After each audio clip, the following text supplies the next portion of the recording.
Bien, rebonjour et bonjour à ceux qui n'étaient pas là ce matin. Chers collègues, nous examinons cet après-midi la recevabilité de la proposition de résolution tendant à la création d'une commission d'enquête chargée de faire la lumière sur les dysfonctionnements au sein de l'administration pénitentiaire et de l'appareil judiciaire ayant conduit à l'assassinat d'un détenu le 2 mars 2022 à la maison centrale d'Arles, déposée par M. Jean-Félix Acquaviva et plusieurs de ses collègues le 26 juillet 2022.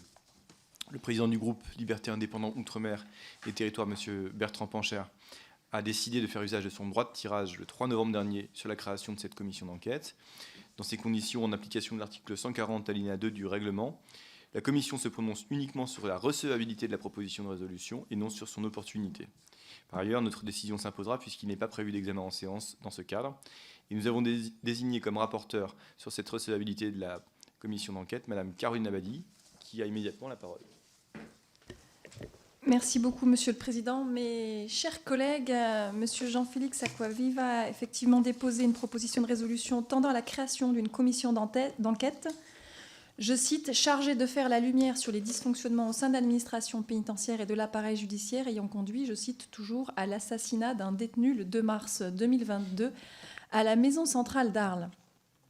Lors de la conférence des présidents du 3 novembre 2022, le président du groupe Liberté Indépendant Outre-mer et Territoire a indiqué faire usage, par cette proposition, de son droit de tirage que le deuxième alinéa de l'article 141 du règlement de l'Assemblée nationale reconnaît à chaque président de groupe d'opposition ou de groupe minoritaire une fois par session ordinaire. Par conséquent, et conformément au second alinéa de l'article 140 du règlement, il revient à notre commission de vérifier si les conditions requises pour la création de cette commission d'enquête sont réunies.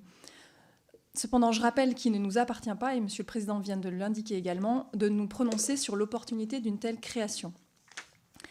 Les trois conditions requises sont donc les suivantes. En premier lieu, les propositions de résolution tendant à la création de commissions d'enquête doivent déterminer avec précision les faits qui donnent lieu à enquête, en l'application de l'article 137 de notre règlement. En l'occurrence, les faits sur lesquels la commission d'enquête devra se pencher semblent définis avec une précision, me semble-t-il, suffisante, puisque selon l'article unique de la proposition de résolution, elle serait chargée, je cite, « d'évaluer les conditions dans lesquelles un détenu, classé détenu particulièrement surveillé, comprendre Franck Elongabé, incarcéré à la maison centrale d'Arles le 19 octobre 2019 et placé à l'isolement, a pu bénéficier d'un classement en détention ordinaire chargé d'un poste d'auxiliaire rémunéré d'une part et ne pas être soumis aux étapes de détection de la radicalisation en milieu carcéral compte tenu de ses antécédents d'autre part. La proposition de résolution indique également vouloir étudier la genèse et les conditions dans lesquelles le statut de détenu particulièrement signalé a été maintenu à un autre détenu, comprendre Yvan Colonna. Le premier critère est donc rempli. En second lieu, les propositions de résolution sont recevables, sauf si, dans l'année qui précède leur discussion, a eu lieu une commission d'enquête ayant le même objet. Or, ce n'est pas le cas ici, même si la commission des lois a pu procéder à 2 auditions sur ce sujet en mars 2022.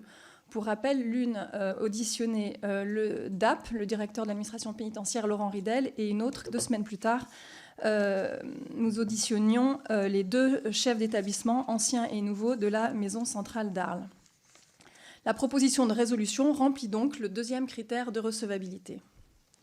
Enfin, en troisième et dernier lieu, en application de l'article 139 du règlement de l'Assemblée nationale, la proposition de résolution ne peut être mise à discussion si le garde des Sceaux fait connaître que des poursuites judiciaires sont en cours sur les faits ayant motivé le dépôt de la proposition.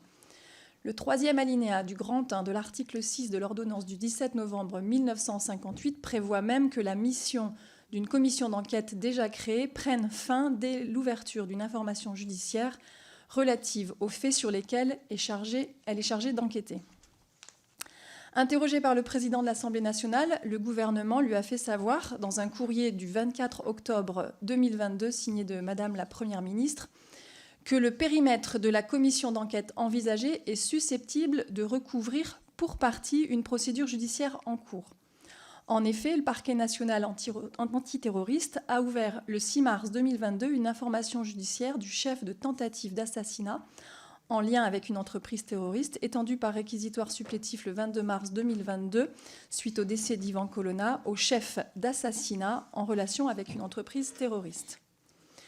La Commission devra donc veiller tout au long de ses travaux à ne pas faire porter ses investigations sur des questions relevant de la compétence exclusive de l'autorité judiciaire. En effet, seule l'enquête judiciaire pourra éclaircir les motifs de l'agression, délimiter les responsabilités et d'éventuelles complicités.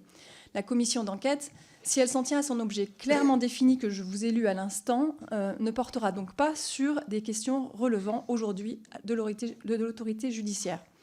Sous cette réserve, il apparaît que la création d'une commission d'enquête chargée de faire la lumière sur les dysfonctionnements au sein de l'administration pénitentiaire et de l'appareil judiciaire ayant conduit, je cite toujours, à l'assassinat d'un détenu le 2 mars 2022 à la maison centrale d'Arles, est juridiquement recevable. Je vous remercie, Monsieur le Président. Merci. Je donne la parole à Monsieur Philippe Schreck pour le groupe Rassemblement National. Oui, merci Monsieur le Président, Madame. Effectivement, nous allons également dans le sens de cette recevabilité sous effectivement la réserve que vous avez énoncée sur le non-empiètement sur l'instruction criminelle qui est en cours et qui concerne un périmètre bien différent que l'objet de l'enquête qui va être produite. Donc, avis favorable sur la recevabilité nous concernant. Merci, Monsieur Andy Kerbrat pour le groupe La France Insoumise. De même, dans le cadre qui a pu être exposé par la rapporteure, nous donnons aussi un avis favorable, même dans le cadre où cela empiète une partie de cette enquête judiciaire. Merci, Monsieur Emmanuel Mandon pour le groupe démocrate. Oui, merci, Monsieur le Président, Madame la rapporteure. Mes chers collègues, les conclusions qui viennent de nous être présentées par notre collègue Caroline et rapporteure Caroline Abadi, qui constate la recevabilité de la proposition de résolution portée par notre collègue Jean-Félix Acquaviva suite au droit de tirage exercé par le président du groupe Lyot, conviennent parfaitement au groupe démocrate. Je n'y reviendrai donc pas dans le détail. J'insisterai seulement sur la précaution nécessaire commandée par la loi qui doit conduire à écarter du champ des investigations de la commission d'enquête tout ce qui a trait à la procédure engagée contre l'auteur des faits, cette violente agression mortelle commise sur le détenu Yvan Colonna. Cette démarche s'inscrit dans le prolongement des auditions de la commission des lois en mars dernier. Notre groupe approuve la vigilance dont notre rapporteur fait preuve sur ce point et dont la commission d'enquête devra également faire preuve tout au long de ses travaux. S'abstenir rigoureusement de toute démarche qui constituerait un empiètement inacceptable sur les prérogatives de la justice ne dispense évidemment pas de s'interroger de façon générale et impersonnelle sur les éléments et capacités de détection dont dispose l'administration pénitentiaire, en particulier s'agissant de détenus aux antécédents djihadistes, et d'évaluer les mesures à prendre pour améliorer les procédures de repérage et de prévention, ce qui permettrait de les rendre plus efficientes. Je pense ici au quartier d'évaluation de la radicalisation. Plus largement encore, c'est tout le problème des conditions de sécurité de la détention et de l'encadrement des détenus qui se trouve ainsi posé. Il reviendra à la commission d'enquête de déterminer si et dans quelle mesure elle entend s'emparer de ces sujets. Dans notre commission, il n'est question que de la recevabilité de la proposition de résolution. Comme je l'ai donc indiqué au début de mon propos, le groupe démocrate conclut en faveur de cette recevabilité. Je vous remercie. Merci, Monsieur Philippe Pradal pour le groupe Horizon. Allez-y, rallumez votre micro. Merci. Monsieur le Président, Madame la rapporteure, mes chers collègues, comme cela a été très bien exposé par Madame la rapporteure Abadi, la proposition de résolution nous semble déterminer avec précision les faits qui donnent lieu à l'enquête. La rédaction choisie est à la fois précise et circonscrite, le champ de la commission d'enquête encadré. Ensuite, ces faits n'ont pas donné lieu à ce stade à une mission d'information ayant fait usage des pouvoirs dévolus aux rapporteurs des commissions d'enquête. Enfin, l'objet de la proposition vise bien à faire la lumière sur les dysfonctionnements de l'administration pénitentiaire et de l'appareil judiciaire qui ont conduit à cet événement. En outre, bien que le périmètre de la commission d'enquête envisagée soit susceptible de recouvrir pour partie une procédure judiciaire en cours, il ne fait aucun doute que la Commission veillera, et cela a été indiqué, tout au long de ses travaux, à ne pas faire porter ses investigations sur des questions relevant de la compétence exclusive de l'autorité judiciaire. Dans ces conditions, le groupe Horizon et Apparentés estime donc que cette proposition de résolution doit être déclarée recevable. Merci, Monsieur Jérémy Jordanov pour le groupe écologiste. Merci, Monsieur le Président. Nous suivons l'analyse de Madame la rapporteure et donc avis favorable. Pas plus. Merci. Merci, Madame Emeline Kerbidi pour le groupe Gauche démocrate et républicaine. Merci Monsieur le Président, Madame la rapporteure. Cette commission d'enquête nous apparaît effectivement nécessaire. Nous avons à nous prononcer uniquement sur la recevabilité, mais je dirais quand même un mot pour le groupe GDR qui appelle de ses voeux cette commission d'enquête afin de faire toute la lumière sur les faits extrêmement graves qui se sont produits. Je rappellerai également que cette affaire n'est pas sans poser la question du lever de statut de détenu particulièrement surveillé. Le groupe GDR avait publié une tribune en décembre 2021 pour appeler à la levée de ce statut. On regrette qu'il ait fallu attendre la mort d'Ivan Colonna le 11 mars 2022 pour que le Premier ministre lève le statut de détenu particulièrement signalé dans un esprit d'apaisement, nous disait-on. Donc c'est dans le même esprit d'apaisement que s'inscrit la nécessité de cette commission d'enquête à notre sens. Et donc nous sommes favorables à la recevabilité. Merci. Monsieur Jean-Félix Acquaviva, pour le groupe Liberté Indépendant, Outre-mer et Territoires. Merci, Monsieur le Président, Madame la rapporteure, chers collègues. Tout d'abord, je voudrais remercier Madame la rapporteure pour son rapport, le président de la Commission des lois et la présidente de l'Assemblée nationale d'avoir fait diligence dans ce dossier depuis que nous avions déposé donc, cette proposition de résolution le 26 juillet 2022. Nous prenons acte évidemment du rapport qui est présenté aujourd'hui, qui nous permet, je pense, de commencer, d'entrevoir le commencement des travaux de cette commission pour s'intéresser vraiment au fond de cette affaire. Je voudrais juste dire deux mots. Vous savez que ce qui est en jeu, c'est évidemment la soif de justice et de vérité de la société insulaire, parce que c'est cette commission d'enquête parlementaire qui a été demandée par l'unanimité des élus de l'Assemblée de Corse, mais aussi de communes, mais aussi des forces vives. Vous savez que suite à l'assassinat d'Ivan Colonna, une onde de choc a parcouru l'île, c'est indiqué dans les motifs de la proposition de résolution. Et évidemment, nous nous engageons à être circonscrits aux travaux parlementaires pour ne pas empiéter sur l'enquête judiciaire, puisque la justice et la vérité dans cette affaire viendra de la somme de l'ensemble des initiatives. Il y a le rapport de l'inspection générale de la justice, il y a une enquête administrative interne, il y a une enquête judiciaire, et il était normal que le Parlement se saisisse de cette question dans la mesure où on a vu lors des premières auditions que vous avez rappelées, Madame la rapporteure, dans leur suite, notamment suite à des articles de presse, qu'il y a eu beaucoup de contradictions qui ont été soulevées dans ces éditions, puisque vous étiez vous-même présente, notamment sur la question de la gestion, de l'évaluation de la radicalisation de la personne concernée, du régime de clémence dont nous estimons, nous, auteurs de la proposition de résolution, qu'il a bénéficié. Donc des zones d'ombre sont apparues de manière très forte. Il faut les purger. C'est un travail démocratique important qui nous attend. C'est un travail pour la justice et pour la vérité, mais aussi un travail de réconciliation qui doit être en cours pour faire en sorte de renouer les fils d'un dialogue serein, apaisé, et avec des solutions d'avenir pour la Corse et la République. Voilà. Merci. Redonner la parole à Madame Marie Lebec pour le groupe Renaissance. J'indique que pour la Commission des lois, c'est un sujet qui nous préoccupe également, puisque vous savez qu'une commission d'enquête du groupe Les Républicains avait été consacrée aux dysfonctionnements de l'administration pénitentiaire. La rapporteure est d'ailleurs à mes côtés. Vous savez également qu'une audition avait immédiatement été déclenchée par la présidente de la commission des lois, juste après les incidents qui font l'objet de la commission d'enquête. Et c'est naturellement qu'on peut constater une unanimité, quasi unanimité, je crois, des groupes sur ce sujet, puisque c'est un sujet qui nous préoccupe grandement. Madame Lebec, pour le groupe Renaissance. Non, merci, Monsieur le Président. Je suis très flatté que vous vouliez me donner la parole, mais c'est pas moi qui suis orateur, je pense, pour le groupe Renaissance. Bon, alors je peux donner l'avis du groupe Renaissance, puisque on est pour. à la limite.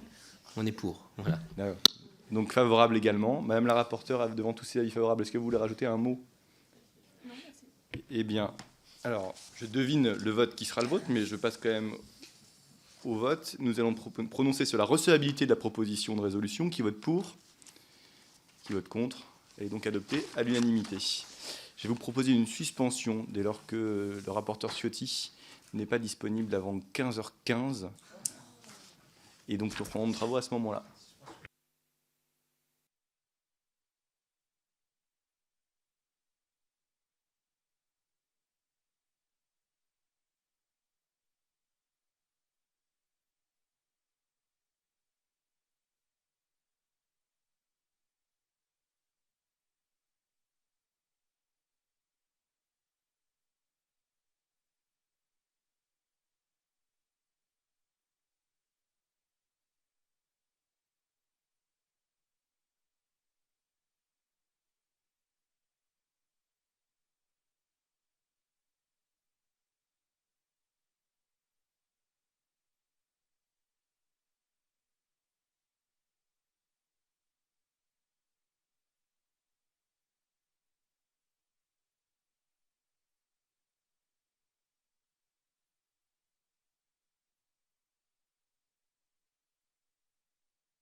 l'examen de la dernière proposition de loi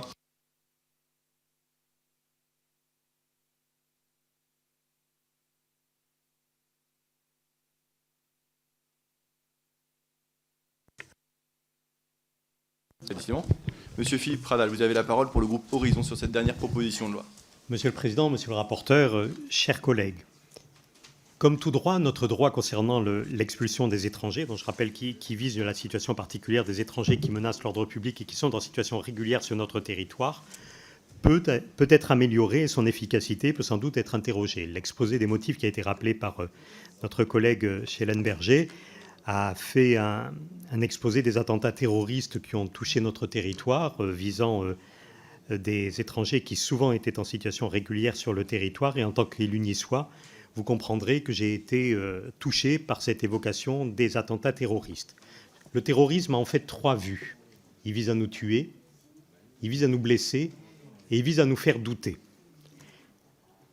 Le sujet de l'expulsion qui est visé par cette proposition de loi, et le rapporteur l'a indiqué au début de son propos, est en fait un sujet entonnoir par rapport à la problématique générale qui est visée dans l'exposé des motifs et par rapport à la problématique générale du statut des étrangers qui n'ont pas vocation à demeurer sur notre territoire, soit par défaut de titre, soit parce qu'une décision administrative les conduit à quitter le territoire.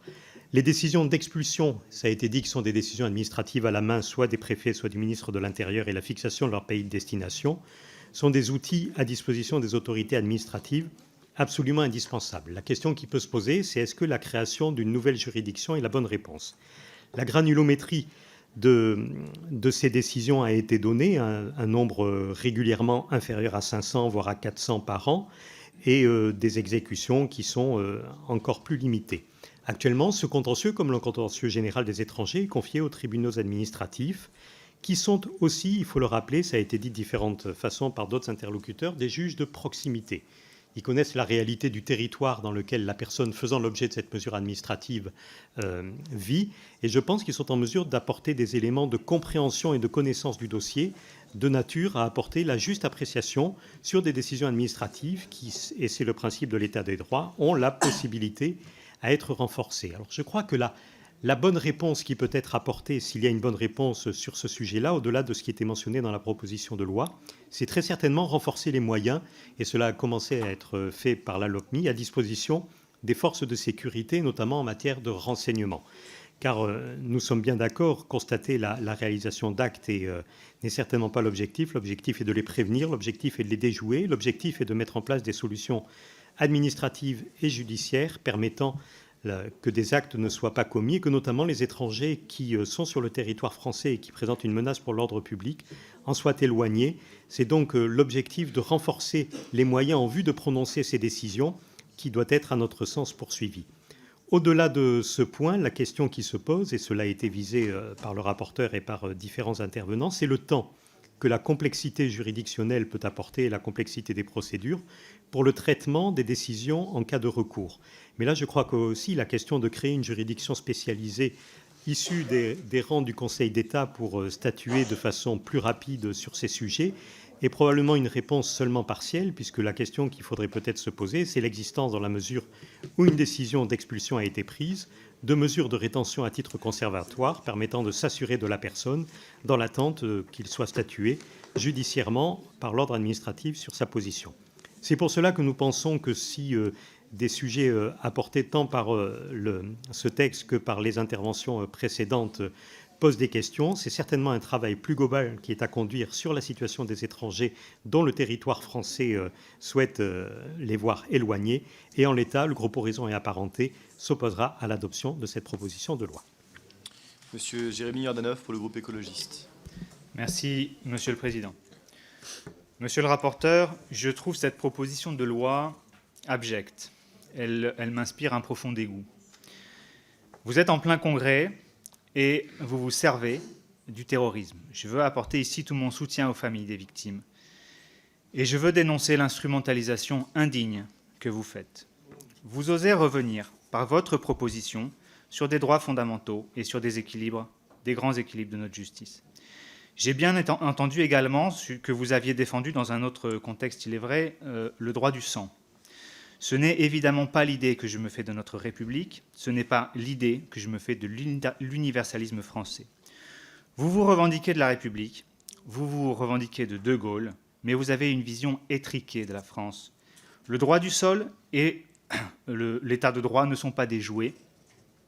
Ce texte est une mesure de pur affichage. Vous avez choisi une appellation tape à l'œil, la Cour de sûreté de la République, en référence à la Cour de sûreté de l'État, juridiction d'exception qui avait été mise en place pendant la guerre d'Algérie. C'est déplacé, vous le savez, et les mots sont faibles. Votre objectif n'est pas de trouver une solution à un problème identifié. Votre objectif est simplement de marquer les esprits.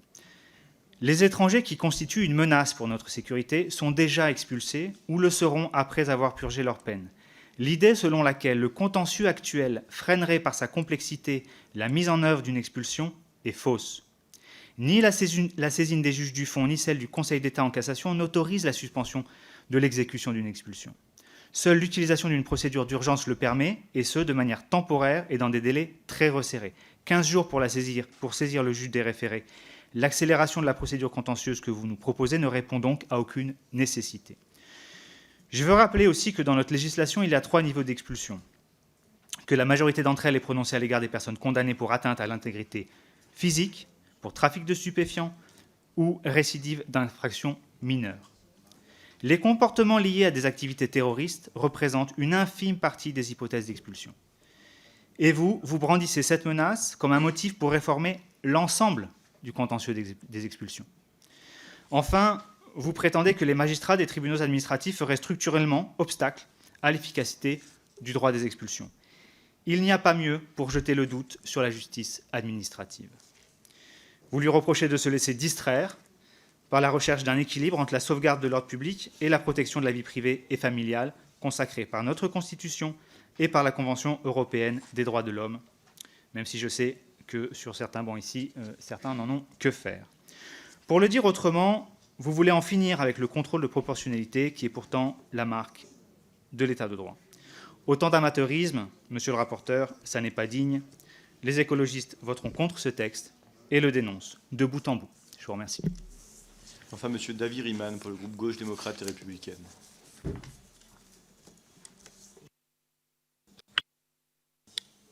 Merci, monsieur le président. Alors, que dire? Les collègues ont beaucoup exposé des éléments contradictoires dans lesquels nous, notre groupe, nous nous rejoignons totalement. Je commencerai déjà par le titre de la proposition de loi. Juridiction spécialisée dans l'expulsion des étrangers délinquants. Sauf que dans l'exposé, vous parlez surtout, je reprendrai un paragraphe, monsieur le rapporteur. Tel est l'esprit dans lequel est engagé par le présent texte une initiative visant à créer une juridiction spécialisée pour permettre l'expulsion plus rapide des personnes étrangères ayant pris part à des actions terroristes, les ayant encouragées d'une manière quelconque, tout en assurant les droits de la défense. Dans le texte, vous parlez de terroristes, et dans le titre, vous parlez de délinquants. Je rappelle que quand on dit délinquant, c'est qu'on englobe pas mal de délits. Là, on n'est plus dans le terrorisme uniquement. Donc, même là, je trouve que votre texte, il est pernicieux, tant dans le titre et ensuite par rapport à l'exposé des éléments que vous mettez en exergue. Ensuite, j'essaie de comprendre la logique. Vous dites que la justice est lente, que les moyens n'y sont pas forcément, mais pour répondre à cette problématique-là, vous demandez à mettre en place une juridiction spécifique. Ça veut dire qu'il faut des moyens supplémentaires pour œuvrer dans ce sens-là. Mais pourquoi ne pas avoir demandé d'emblée de donner des moyens supplémentaires, si c'est le cas avéré, au niveau de la justice? Je rappelle que le ministère de la Justice n'arrête pas de se targuer pour dire que jamais un budget aurait été aussi élevé, donc 3 x 8, 24, c'est son slogan. Sauf qu'aujourd'hui, dans vos documents, vous ne parlez même pas de ça. Donc moi, je trouve que cette proposition de loi est extrêmement gênante, pour ne pas dire autre chose, parce que pour moi, elle n'est pas justifiée. Plusieurs collègues l'ont rappelé, l'arsenal juridique aujourd'hui permet l'expulsion à différents égards, et ça vient d'être rappelé par le collègue Jordanov. Donc dans votre texte, il n'y a aucune plus-value en la matière, si ce n'est, encore une fois, de vouloir faire croire à la France entière, pour ne pas dire au monde entier, que le problème de la France en matière d'insécurité, ce sont uniquement les étrangers. Et cet argument-là est totalement fallacieux et dangereux pour, j'ai envie de dire, la bonne évolution de la société française. nous ne vous suivrons pas sur le sujet, monsieur le rapporteur, par rapport à cette proposition de loi, tant sur le fond que sur la forme, parce qu'avec cette loi-là, vous allez même plus loin. Je pensais avoir vu seulement ça dans les fictions. Il y a un film qui s'appelle Minority Report, qui parlait effectivement, qui condamnait les gens qui avaient prévu de commettre des actes dans un futur proche ou lointain. Et vous, c'est la même tendance. Les gens qui inciteraient, qui supposément, qui auraient voulu, qui auraient envie de participer, devraient être. Mais je suis désolé, il y a des droits, il y a une justice. Tant que la personne n'est pas condamnée pour autant, on ne peut pas faire du n'importe quoi. Et là, vous ouvrez la boîte de Pandore. Ça veut dire que même les droits de la défense, aujourd'hui, par rapport à votre dispositif, sont plus que rognés. Donc, en aucune manière, nous vous suivrons sur ce texte-là. Et bien sûr, avec raison, nous voterons contre cela. Je vous remercie. Merci. La discussion générale. Alors, pardon, monsieur le rapporteur. J'essaie de vous priver de parole. Oui, quelques mots. Je ne crois pas parvenir à convaincre, comme je l'espérais au début de mon propos liminaire, l'unanimité de notre commission, et je le regrette. Mais néanmoins, quelques arguments pour tenter de convaincre. Je crois que nul ne peut nier qu'il y a un problème de délinquance qui est lié à la population étrangère. Ce n'est pas moi qui le dis, c'est le ministre de l'Intérieur. Ces annonces et ces révélations, j'en conviens, sont tardives, mais elles existent. Et elles ont été renforcées d'ailleurs par l'ancien préfet de police, Didier Lallemand, qui, dans un livre, a cité des chiffres renforcés par l'actuel préfet de police, Laurent Nunez, qui va jusqu'à évoquer un lien dans les mises en cause sur les vols dans les transports en commun en Île-de-France, dont 80% seraient des étrangers. Le ministre de l'Intérieur évoque des mis en cause à hauteur de 50% de nationalité étrangère dans les grandes villes de France. Paris, Lyon, Marseille, et sur certains faits de délinquance. Donc ce n'est pas moi qui fais ce lien. Ce lien, il est statistique, il est objectif. On peut se placer des œillères, on ne peut ne pas voir la réalité, mais j'appelle à ce que disait Peggy, il faut dire ce que l'on voit, il faut voir ce que l'on voit. Il faut surtout voir ce que l'on voit. Et là, aujourd'hui, pour la première fois, certains nous disent ce qu'ils voient. Nous l'avons dit depuis longtemps.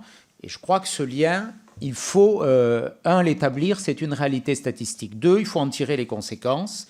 Et pour moi, je le dis très clairement, je l'ai dit dans l'exposé limitif, un étranger, qu'il soit en situation irrégulière ou régulière, et qui, quand il commet un délit troublant l'ordre public, c'est l'objet de cette proposition de loi, il doit être expulsé. Il n'y a pas d'autre solution. Voilà. Quand on accueille un étranger, je parle de ceux en situation régulière, il y a une forme de contrat de confiance qui est passé avec la nation. Un titre de séjour est émis par l'État français. Et quand ce titre est déchiré par un acte de délinquance, eh bien l'État doit se protéger et en tirer toutes les conséquences. C'est-à-dire que la conséquence, c'est naturellement l'expulsion. Or, aujourd'hui, que constatons-nous? Et ce n'est pas moi qui le dis encore. Et sans convoquer l'actualité dramatique que nous avons tous connue et que nous avons tous à l'esprit, nous savons aujourd'hui que les taux d'exécution des obligations de quitter le territoire ou des interdictions de territoire français, deux niveaux, l'ITF c'est judiciaire, l'OQTF c'est administratif, sont que très très partiellement, pour utiliser un euphémisme, exécutés. Je rappelais les chiffres ce matin sur l'exécution des arrêtés d'expulsion, donc émis soit par les préfets, soit par le ministre de l'Intérieur, 246 arrêtés d'expulsion pour motif de trouble à l'ordre public. C'est-à-dire que le préfet, sur des bases notamment venant du renseignement, pour des personnes qui n'auraient pas encore été condamnées, mais présentant légitimement le sentiment qu'elles présentent un trouble pour l'ordre public, peut prononcer une expulsion. C'est le cas de l'imam Hussein. Voilà. Et donc, on est sur 50% d'exécution et sur un nombre extraordinairement ridicule, 344 en 2021. Sur les ITF, on est à 2300. Donc, moi, l'objet de cette proposition, vous faites de l'idéologie, vous faites des débats, chacun est dans son rôle. J'entends vos propos, les outrances que vous évoquez, voilà. Bon, et notamment dans la dernière intervention, bon, que je viens de, ou l'avant-dernière intervention plutôt, qui vient d'être prononcée. Moi, je ne rentrerai pas dans ce cadre. Moi, je veux qu'on se place sur le terrain du bon sens, du pragmatisme. Vous parlez de dégoût. Moi, le dégoût, c'est quand quelqu'un est agressé par un étranger qui a commis un crime ou un délit. Voilà, le seul dégoût que j'ai, il est là. Et mon souci, c'est de l'éviter. Et je crois que ça devrait être notre souci commun, d'éviter ces situations. Donc, les obstacles aux expulsions, c'est notamment l'excès de procédures administratives, la complexité des mesures d'expulsion, qu'elles soient judiciaires ou administratives. Également, le manque de moyens. C'est pour ça que j'avais défendu, et avec un avis favorable du gouvernement, il a été adopté, un amendement qui prévoit de multiplier par 2,5 le nombre de places en centre de rétention, parce que 100 places supplémentaires dans les centres de rétention, toute mesure d'expulsion, qu'elle soit judiciaire ou administrative, ne pourra pas se mettre en œuvre, s'exécuter. Donc la logique, elle est là. Mais aujourd'hui, il y a, M. Pradal le soulignait, la question matérielle, bien sûr, mais il y a aussi la question de la simplification des procédures. Là encore, mes chers collègues de la majorité, vous serez sans doute amenés, mois de janvier, à voter avec enthousiasme le texte de M. Darmanin. Il reprend le même constat dans le lien entre la délinquance et les étrangers. Il reprend le même constat sur la lourdeur des procédures. Et quand il nous dit qu'il veut remplacer 12 procédures administratives qui sont finalement, bien sûr, qui s'inscrivent dans l'état de droit, mais un état de droit qui aujourd'hui est contre l'état des victimes quelque part. Quand le ministre de l'Intérieur veut simplifier les procédures, c'est très exactement dans la même logique. Et elle s'inscrit naturellement dans le respect de l'état de droit. On n'y est pas moins attaché que vous, je crois peut-être plus d'ailleurs, quand on voit certains régimes que vous soutenez qui ne sont quand même pas des paragons de l'expression de l'état de droit. Je pense en particulier au modèle bolivarien dont vous avez fait l'exemple ultime dans vos rangs. Bon, donc nous sommes attachés à l'état de droit. Nous n'avons aucune leçon à recevoir. Nous constatons un système qui est défaillant. Ce que veut cette proposition de loi, elle est pragmatique. Vous savez, la politique, c'est du bon sens. Ça ne marche pas aujourd'hui. On a des taux d'exécution ridicules. On fait planer par cette mauvaise exécution des décisions administratives ou judiciaires des risques pour notre société. On en tire les conséquences, on simplifie les procédures. Ce qu'on veut par cette cour, alors le nom peut... c'est pas moi qui l'ai trouvé, le nom, mais j'entends qu'il y ait des débats, il y ait des polémiques. Bon, l'important, c'est pas la sémantique, l'important, c'est l'action. Voilà, et ça, je le dis à mes collègues de la majorité aussi, on peut déblatérer, mais il faut agir, monsieur Terlier. Je crois que vous avez parlé là-dessus de la question du nom. Bon, c'est pas ça le sujet. Le sujet, c'est ce qu'il y a. Ce qu'on veut, c'est qu'on simplifie la procédure, qu'il y ait une homogénéisation de la jurisprudence. Aujourd'hui, on a des tribunaux administratifs, confèrent l'affaire Yikoussen, qui ont des visions extraordinairement différentes. On veut une juridiction, non pas d'exception, mais spécialisée à un contentieux très difficile. Voilà, quand un préfet ou le ministre de l'Intérieur soumet une note blanche dont le support juridique est bien sûr fragile, venant des services de renseignement, pour demander pour un motif d'ordre public l'expulsion, il y a des juridictions qui ne les reconnaissent pas. Hein, je vous rappelle, mes chers collègues, je vous renvoie juste à une similitude, et puis je terminerai par là, sur ce qui est fait pour la Commission nationale de contrôle des techniques de renseignement, la CNCTR. Elle émet des avis sur les décisions, notamment d'écoute administrative ou de techniques de renseignement, et le Premier ministre décide. Et ensuite, il y a une voie de recours qui est ouverte devant le Conseil d'État, et ce sont des magistrats spécialisés qui jugent ce contentieux et qui sont habilités au secret défense ou au très secret défense. Ça veut bien dire que sur des motifs qui touchent notamment au terrorisme ou à la criminalité organisée, qu'il y a la nécessité d'avoir des magistrats spécialisés. C'est très exactement la même logique parce que pour accepter le support juridique, qui est souvent fragile, et souvent les services de renseignement disent « cette personne est extraordinairement dangereuse, elle n'est pas passée à l'acte ».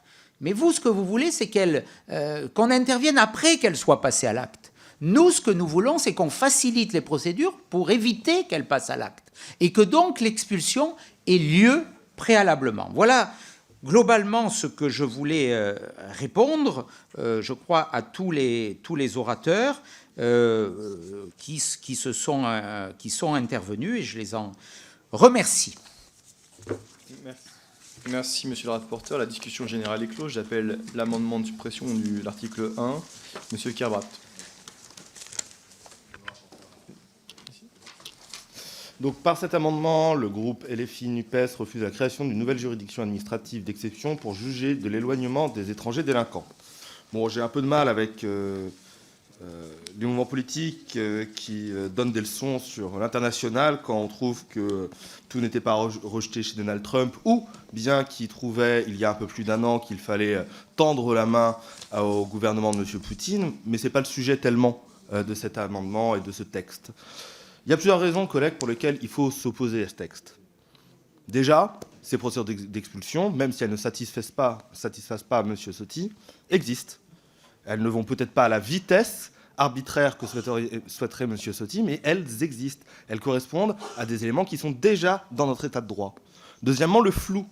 Oui, je l'ai dit lors de la discussion générale tout à l'heure, mais par rapport à d'autres textes qui ont pu être proposés lors de cette niche, cette loi nous apparaît comme étant un tout petit peu mal ficelé. Et il est très important, je pense, dans ce contexte déjà un peu tumultueux qu'on peut connaître à l'Assemblée, d'avoir des textes bien faits et qui correspondent à des situations réelles. Et elle ne répond pas à la question centrale des moyens donnés à la justice et à la police pour pouvoir agir. En réalité, dans ce pays, c'est qu'il y a trop d'OQTF pour que nos services puissent les exécuter. Si on avait en effet tous les moyens du monde, même si ce n'est pas du tout ce que je veux, on serait dans la capacité. Mais là, actuellement, nous ne sommes pas dans l'état de le faire. Enfin, moi, je vous invite, mais c'est une position idéologique, comme dirait monsieur le rapporteur, de lutter contre cette xénophobie rampante que l'on retrouve en ce moment, qui est celle de l'amalgame entre délinquance et étrangers. On s'est paré sur les propos de M. Nunez. Lui-même a refusé ces amendements. Le ministre Darmanin a refusé ces amendements, ces amalgames. Donc je pense qu'il faut rejeter ce texte de manière assez volontaire. Madame Leroux, pour l'amendement suivant identique. Merci, Président. Le contentieux de l'expulsion des étrangers souffre de maux aigus qui attendent directement à l'ordre public de l'État français et, partant, fragilise dangereusement notre pays. La loi qui gouverne cette matière est de plus en plus laxiste et permissive, ce qui va à l'encontre des intérêts de l'État. Les moyens d'application de la loi ont été volontairement retirés aux autorités publiques comme à l'institution judiciaire, par complaisance à l'égard d'une certaine idéologie européenne qui poursuit des objectifs contraires à la souveraineté des États parties. Ainsi, le juge administratif ne fait qu'appliquer une loi de l'expulsion des étrangers, menaçant l'ordre public qui a été vidé de toute substance. Face à cet état de droit délabré, la création d'une juridiction ad hoc ne permettrait pas de reprendre les rênes du contentieux de l'expulsion. La problématique s'opposant en réalité au législateur et non au juge. Cette proposition de loi ne répond pas à la problématique. Le nom de Cour de sûreté de la République renvoie à une juridiction de nature pénale, telle que fut la Cour de sûreté de l'État instituée par le général de Gaulle en 1963. Ici, la matière est administrative et la composition de la juridiction est également administrative. Cette Cour de sûreté de la République est présentée comme un tribunal spécial pour juger du droit de l'expulsion des étrangers délinquants. Or, cette matière relève du droit administratif et des attributions de l'ordre juridictionnel administratif. Retirer au tribunal administratif comme à la Cour administrative d'appel leurs propres attributions serait assez indélicat à leur endroit. Enfin, la pertinence de la création d'une telle cour, en gardant le même personnel, celui des conseillers d'État, qui serait alors déplacé d'une cour, le Conseil d'État, une autre cour, la Cour de sûreté de la République, n'apparaît pas non plus évidente. Affecter les 10 conseillers d'État à ce contentieux en particulier reviendrait à priver les autres contentieux administratifs de leur juge de cassation. Si attaché à chaque contentieux, son tribunal spécial peut sembler une idée séduisante, son application donnerait lieu à une réalité tellement disloquée qu'il faudrait alors repenser tout l'ordre juridictionnel français qui se définit par son dualisme. Ce serait enfin ajouter de l'engorgement à celui dont souffre déjà tout le système judiciaire en France. Merci. Et enfin, Monsieur Jordanov, amendement identique également. Merci, Monsieur le Président. Moi, je veux quand même répondre sur je crois qu'il y a des choses qu'on ne peut pas instrumentaliser. Le terme de dégoût, il vient de ça. Il y a des matières qui sont trop graves. On peut chercher l'efficacité, il n'y a pas de difficulté à ça, mais je pense qu'il y a certaines choses qu'il faut se garder d'instrumentaliser. Sur la question de l'état de droit, je vous mets au défi de me trouver une référence sur laquelle je soutiendrai l'État bolivarien. Mais sur ce que votre proposition, il y a bien une dégradation de l'état de droit, il y a une dégradation de l'accès au juge, il y a la suppression de la voie d'appel, vous ne pouvez pas le nier, il y a un raccourcissement des délais de pourvoi en cassation. L'affaiblissement de la voie de recours, elle peut se justifier à la seule condition qu'il y a un intérêt supérieur qu'il requiert. Et vous ne faites pas la démonstration à aucun moment dans votre exposé des motifs de cet intérêt supérieur. Il y a une juxtaposition de faits terroristes et de votre proposition, mais il n'y a pas de lien de causalité. La juxtaposition ne fait pas tout. C'est votre collègue Chélen Berger tout à l'heure qui faisait la liste, mais en fait, il n'y a pas la démonstration que ce que vous proposez, que la nouvelle organisation que vous proposez serait une solution. La preuve que l'organisation actuelle de notre justice freinerait les expulsions, à aucun moment vous la faites. Et vous le dites vous-même, vous ne changez pas le fond du droit. Donc vous êtes dans une mesure d'affichage, dans l'instrumentalisation, et nous pensons simplement que ce n'est ni efficace, ni souhaitable, et nous proposons de supprimer cet article. Je vous remercie. Monsieur le rapporteur, sur ces amendements de suppression. Oui, je crois, en réponse à vos interventions sur la discussion générale, y avoir répondu, en tout cas M. Jordanov, M. Kerbrat, je comprends de votre point de vue que vous souhaitiez supprimer ce dispositif. Je salue une forme de cohérence chez vous. Mes arguments, ils reprendront ce que j'ai déjà développé. Il y a un problème. Il y a un problème avec la délinquance des étrangers. Il y a un problème sur notre capacité à choisir qui nous voulons accueillir et surtout qui ne nous voulons plus conserver sur le territoire national quand ils violent les lois de la République et quand ils menacent les principes républicains. Voilà, donc vous êtes contre cela, ça ne m'étonne pas. Vous êtes dans votre logique, ce n'est pas la nôtre, ce n'est pas la mienne. Et cette logique, elle a conduit malheureusement depuis des années à la situation actuelle que nous condamnons et que nous déplorons, puisque vous avez installé une forme de domination intellectuelle qui a même terrorisé la majorité, l'enfermant dans une forme d'impuissance dans l'action jusqu'à ce jour. Quant à Madame Laureau, je souligne, je ne sais pas si votre amendement, et j'ai vu que vous aviez ensuite d'autres amendements, si vous voulez supprimer cet article premier, les autres vont tomber et le texte n'aura plus lieu d'être. Donc moi je souhaite qu'on ait ce débat, on peut l'améliorer, on peut parler du nom si le nom vous perturbe. Bon, je crois que ce n'est pas qu'une histoire sémantique. En tout cas, nous voulons être efficaces et ça serait dommage que vous participiez avec les Insoumis à refuser ce débat sur l'expulsion des étrangers. Monsieur Terlier. Oui, on va vous décevoir. Merci, Monsieur le Président. On va vous décevoir, monsieur le rapporteur. Non, et probablement pas la dernière. Pas la dernière, c'est certain. Non, nous allons voter très précisément l'amendement de Monsieur Jordanov, le groupe Renaissance. Dans l'exposé sommaire des motifs qu'il évoque, je suis à peu près d'accord avec tout ce qui est écrit. Je pense que dans les explications qui sont les vôtres, vous ne nous avez pas convaincus. Au fond, vous nous dites vous ne souhaitez pas régler le problème de la délinquance étrangère, vous ne souhaitez pas exécuter de manière plus importante les arrêtés d'expulsion. Bref, je crois qu'en fait, vous n'avez pas, je crois, préciser très clairement que votre proposition de loi, elle ne permet pas de régler cette question de la délinquance étrangère et de l'expulsion. Au fond, elle est très simple. Cette Cour de sûreté de la République que vous souhaitez mettre en place, c'est simplement le remplacement des juges administratifs du fond, des tribunaux administratifs et des cours administratifs d'appel, les remplacer par des magistrats du Conseil d'État pour en réalité leur faire traiter la question des recours contre ces arrêtés d'expulsion. Ça n'est que cela, votre proposition. On ne va pas, à travers ce que vous proposez, lutter, comme vous l'évoquez, contre la délinquance, le problème de la délinquance des étrangers sur notre territoire. Ce n'est pas ça le sujet de votre proposition de loi. Et ce que j'ai dit aussi également dans mon explication ce matin, c'est en réalité le fait de vouloir remplacer les juges du fond des tribunaux administratifs et des cours administratifs d'appel par ces magistrats-là, ça crée le sentiment, et vous l'avez exposé quand vous dites très précisément que en réalité, il y aurait une méfiance à travers ces magistrats. Vous leur reprochez en réalité, je pense que vous n'allez pas jusqu'au bout, d'être pas suffisamment sévère dans l'appréciation de ces arrêtés d'expulsion.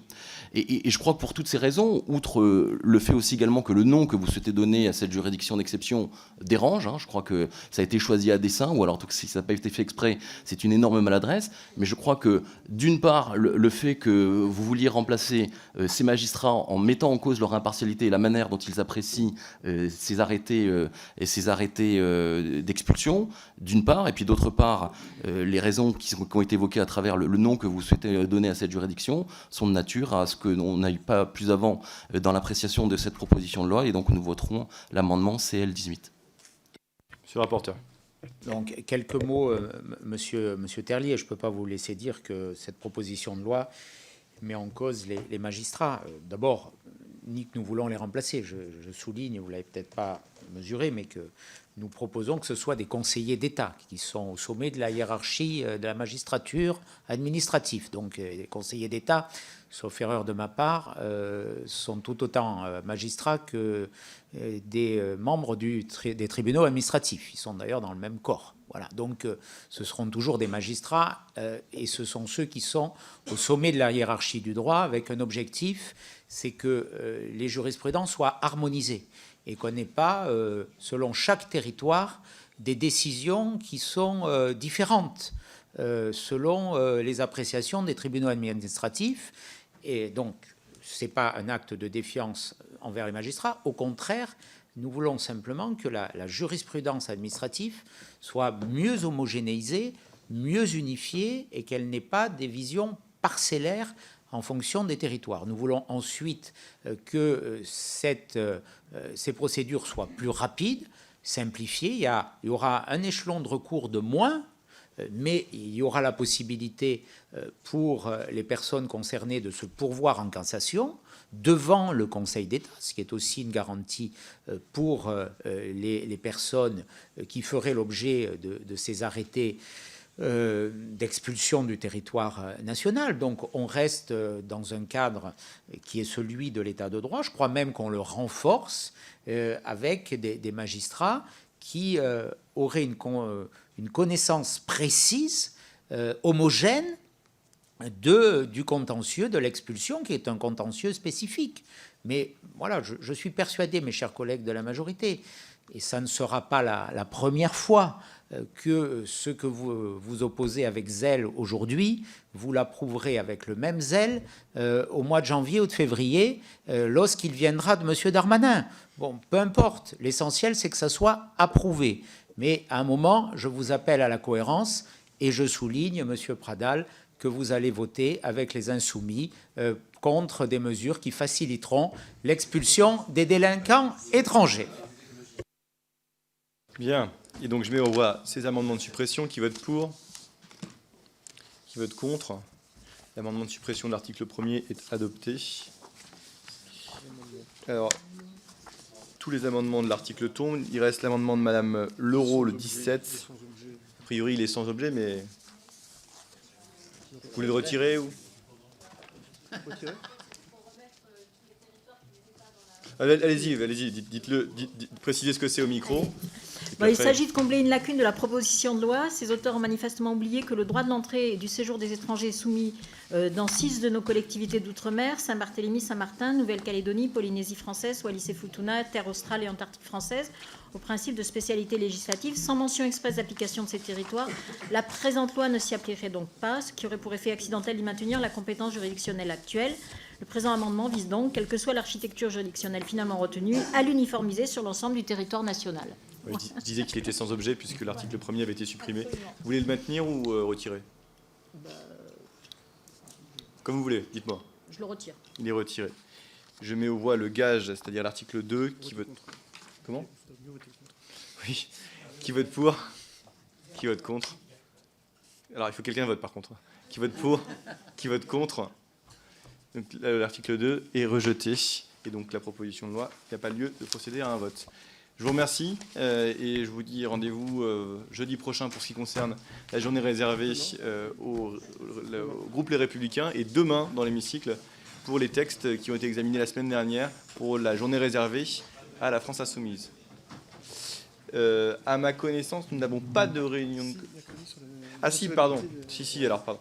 La prochaine réunion de commission aura lieu mercredi prochain à 10h sur l'examen de la recevabilité de la commission d'enquête demandée par le groupe Rassemblement National sur les ingérences étrangères en France. Il y aura une réunion du bureau. Et alors, je pense que M. Balanant devine les questions qui me sont susurrées à l'oreille, puisque sur la salle qui est la nôtre, c'est une question qui sera traitée par le bureau. La réunion du bureau aura elle-même lieu le mercredi 30, en début d'après-midi, je crois. Voilà. Merci à vous.